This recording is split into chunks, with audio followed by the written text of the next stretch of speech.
Before this story begins, understand one thing. Not every ghost comes from the dead.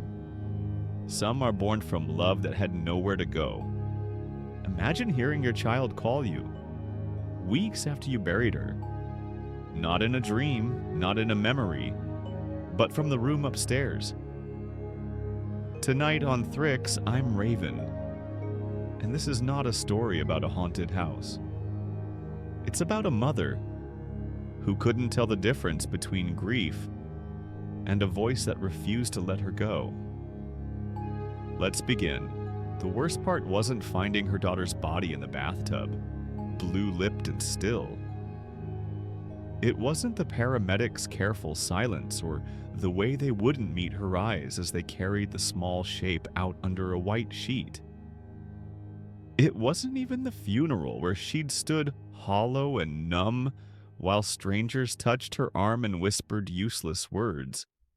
The worst part was coming home afterward to a house that still smelled like her daughter's strawberry shampoo, to toys scattered across the living room floor that no one would ever play with again, to a silence so complete it felt like drowning.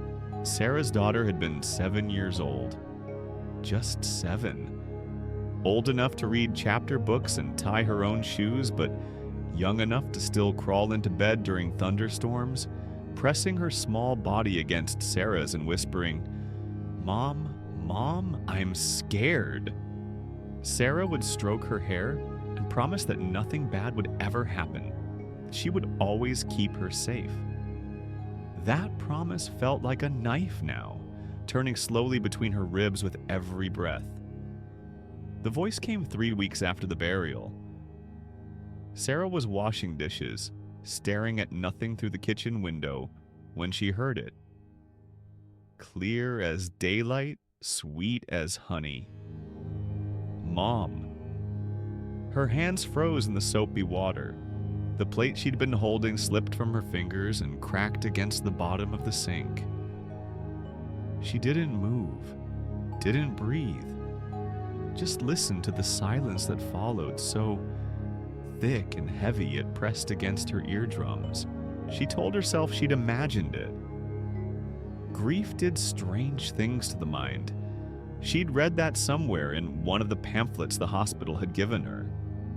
The ones she'd thrown away without reading all the way through because the clinical language made her want to scream. But the next day, she heard it again. This time she was folding laundry, her daughter's laundry that she couldn't bring herself to donate.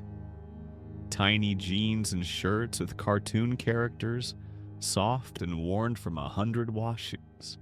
She pressed a sweater to her face, breathing in the fading scent, and that's when the voice came. "Mom, where are you?" Sarah dropped the sweater. Her heart hammered against her ribs. The voice had come from upstairs, from her daughter's bedroom. She knew that was impossible. She knew her daughter was gone, buried in the ground under a headstone Sarah visited every morning, rain or shine. But the voice sounded so real, so perfectly preserved, like a recording of a moment she'd lived 1,000 times before. She climbed the stairs slowly, one hand gripping the banister. The hallway stretched before her, longer than it should be. Her daughter's door stood half open, exactly as it had been for weeks. Sarah couldn't bring herself to close it, couldn't bear to seal away that room like a tomb. She pushed the door wider and stepped inside. The room was empty, bed neatly made, stuffed animals arranged on the pillows, drawings taped to the walls, crayon masterpieces signed with her daughter's crooked handwriting. Sarah stood in the center of the room and turned in a slow circle, waiting, listening, nothing. The silence felt like mockery. After that, the voice came more frequently. Sometimes days would pass in quiet and Sarah would start to believe she'd imagined it all. Then she'd be cooking dinner or reading in bed or sitting in the dark living room, and there it would be. "Mom, I'm hungry." "Mom, can you read to me?" "Mom, I miss you." The words were never quite right. Her daughter would have said mommy, not mom. She'd stopped saying mom when she was 5, claiming it made her sound like a baby. But the voice said mom every time, and somehow that small wrongness made it worse. Made it feel like something wearing her daughter's voice like a mask. Sarah stopped sleeping.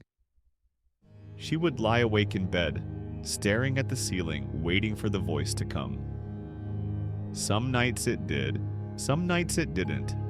The unpredictability was its own form of torture.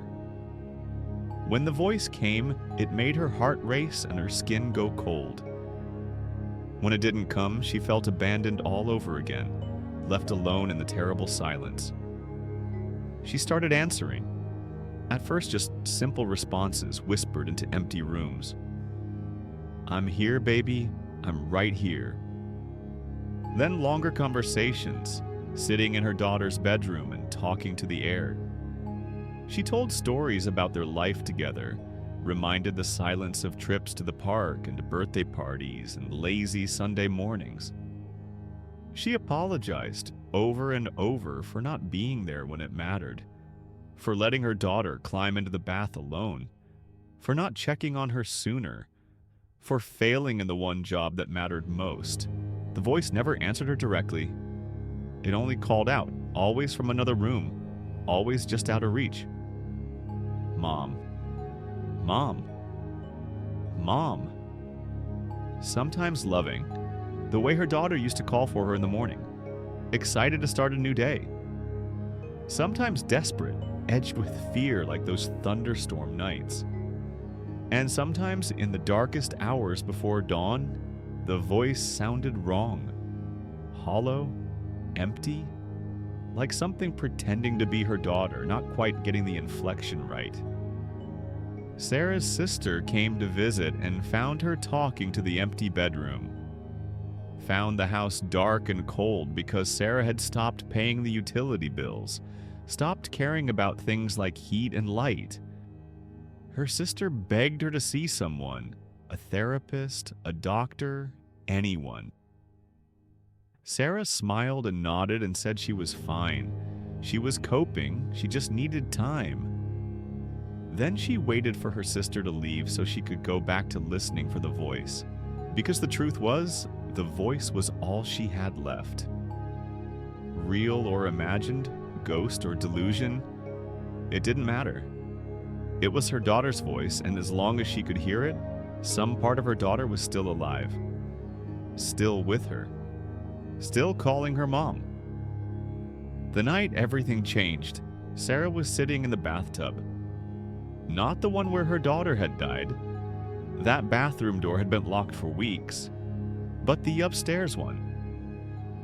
She sat fully clothed in the empty tub, knees pulled to her chest, feeling the cold porcelain against her back. The voice came from right beside her. Mom, why didn't you save me? Sarah's blood turned to ice. She turned her head slowly, knowing she would see nothing, but unable to stop herself from looking. The bathroom was empty, but the voice had been so close she should have felt breath against her ear. Why didn't you love me enough to save me? Tears streamed down Sarah's face. I did, she whispered. I did love you. I love you so much it's killing me.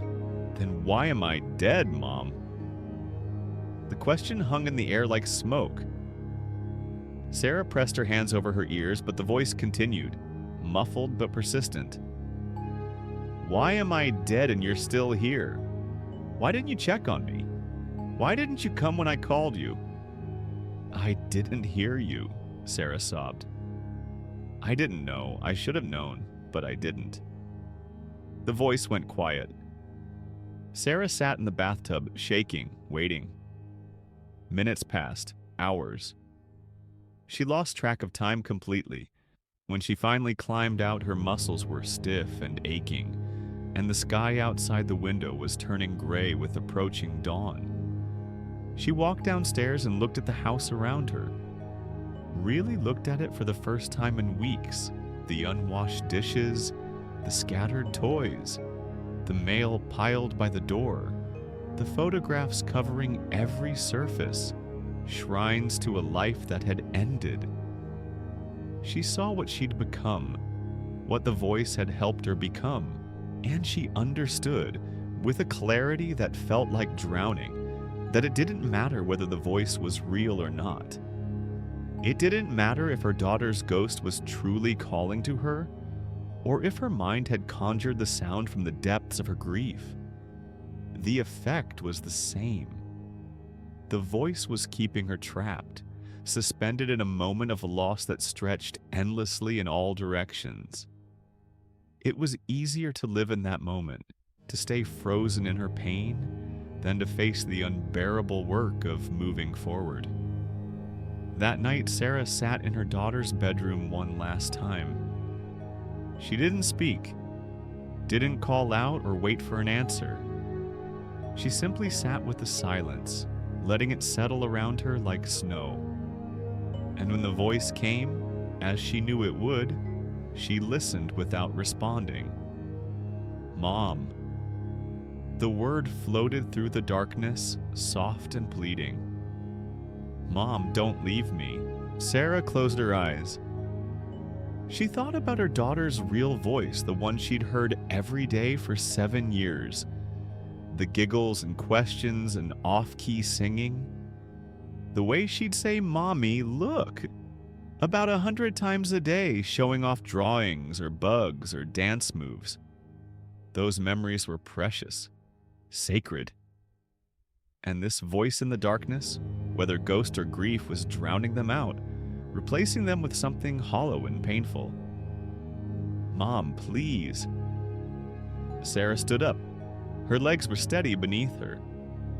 She walked to the door and placed her hand on the frame, feeling the solid wood beneath her palm. "I love you," she said to the room, to the voice, to the memory of her daughter and the ghost of her grief. "I will always love you, but I can't stay here anymore," the voice screamed. Not words, just a sound of pure anguish that seemed to come from everywhere at once. Sarah's chest constricted and her hand trembled on the doorframe, but she didn't stop. She stepped into the hallway and pulled the door closed behind her, shutting away the voice and the room and the life she'd been living inside her grief. The house fell silent. Sarah stood in the dark hallway, tears streaming down her face, and waited to see if she would hear her daughter's voice one more time. Waited to know if it had been real, if any of it had been real. But the only sound was her own breathing, ragged and raw, and the distant hum of the refrigerator downstairs. The silence pressed against her from all sides, vast and terrible and somehow finally bearable. She would never know for certain whether her daughter's ghost had truly spoken to her, or whether her mind had created the voice to fill the emptiness. And perhaps that uncertainty was the point. Perhaps grief itself was a kind of haunting, a voice that called endlessly from the dark, offering comfort and pain in equal measure, asking only that you stop moving forward. Stop living. Stop letting go. The next morning, Sarah called her sister. She made an appointment with a therapist. She opened the curtains and let light back into the house. Small steps, painful and slow, like learning to walk again after a long illness. And sometimes late at night when the house settled into darkness, she thought she heard it. That soft, sweet voice calling from a room upstairs. "Mom," but she didn't answer, didn't go to investigate. She simply listened for a moment, letting the sound wash over her like a wave, then returned to the work of living. Because she'd learned that grief demands a choice. You can let it consume you, let it hollow you out until you're nothing but an echo chamber for loss. Or you can carry it with you, heavy and painful, while still moving forward into whatever comes next. The voice still called sometimes. Sarah suspected it always would. and she would never know, not with certainty, whether it was her daughter reaching out from beyond or her own wounded heart crying out in the darkness. But she'd stopped trying to answer, and in that silence, in that terrible, necessary silence, she'd finally begun to find her way back to herself. Some stories don't end when the voice stops. They stay quietly in the places we avoid thinking about. If this story made you feel something, don't ignore it, because the mind remembers what the heart refuses to face. If you believe stories can heal as much as they haunt, support Thryx by liking this video, sharing it with someone who understands, and subscribing to stay with us. The next story is darker, not because of ghosts, but because of what the human mind does when it's pushed too far. I'm Raven Roy, and I'll see you in the next story.